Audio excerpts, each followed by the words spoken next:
আচ্ছা ভাই, আমার জানা মতে আপনি খ্রিস্টান ধর্মের। আচ্ছা ওয়াসিম ভাই, আমার জানা মতে আপনি বাংলাদেশের কোন সচেতন নাগরিক।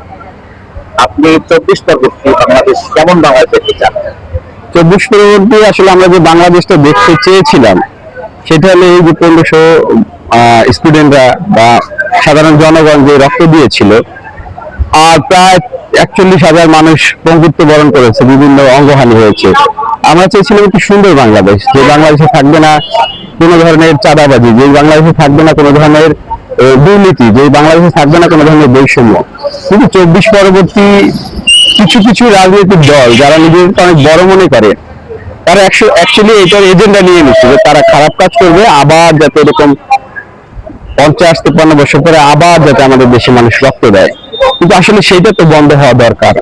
এরকম আমরা সাধারণ মানুষ রক্ত দিয়ে যাব, আর যারা রাজনৈতিক দল রয়েছে, রাজনৈতিক নেতারা রয়েছে, তারা তাদের সম্পদ, তাদের সন্তানদের বিদেশ রেখে তারা নিশ্চিত ভবিষ্যৎ গড়ে নিবে, সেটা তো হওয়া সম্ভব নয়। সেই কারণে এবার আমরা চাই পরিবর্তন। বাংলাদেশ সচেতন মানুষ হিসাবে চাই একটা সুশাসন আসুক, যার হাত ধরে বাংলাদেশ পরিবর্তন হবে, বাংলাদেশ একটা নতুন রাষ্ট্র হিসেবে পৃথিবীর বুকে মাথা তুলে দাঁড়াবে। আচ্ছা, আপনি যে প্রত্যাশাটা দেখতেছেন বা চাচ্ছেন এই আগামী নির্বাচন, 12 তারিখের নির্বাচনে এ ধরনের প্রত্যাশা প্রতিফলন জনগণ মেলাতে পারবে বলে মনে করছেন?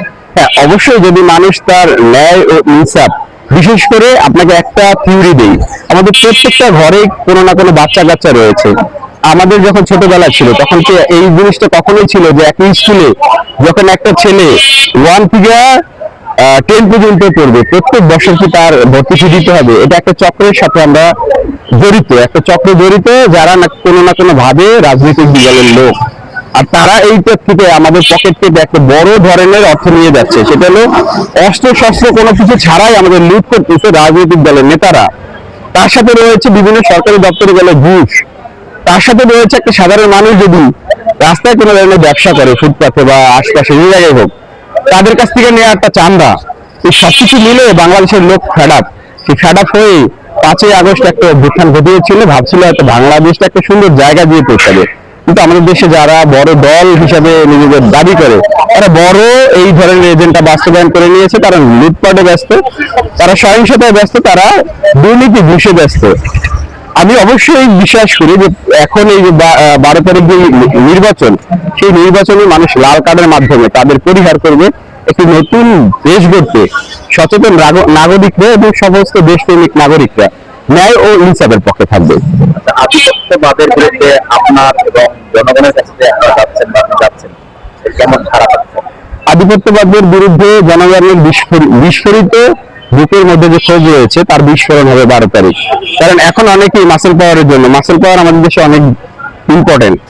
যারা চোর, তারা একটা শৃঙ্খলায় থাকে, মানে একটা চেইনের মাধ্যমে থাকে, তাদের জন্য মানুষ কথা বলতে পারে না। যারা দুর্নীতিগ্রস্ত, তাদের একটা চেইন থাকে, চেইনের বিরুদ্ধে কথা বলতে পারে না।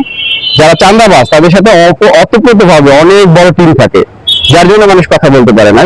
সেই কথা বললে 12ই ফেব্রুয়ারি ইলেকশনের ভোটের মাধ্যমে ভোট বিপ্লব হবে। সেই ভোট বিপ্লব অবশ্যই যাবে চাঁদাবাজদের বিরুদ্ধে, সন্ত্রাসীর বিরুদ্ধে, দুর্নীতির বিরুদ্ধে। অনেক ধন্যবাদ, অনেক ধন্যবাদ।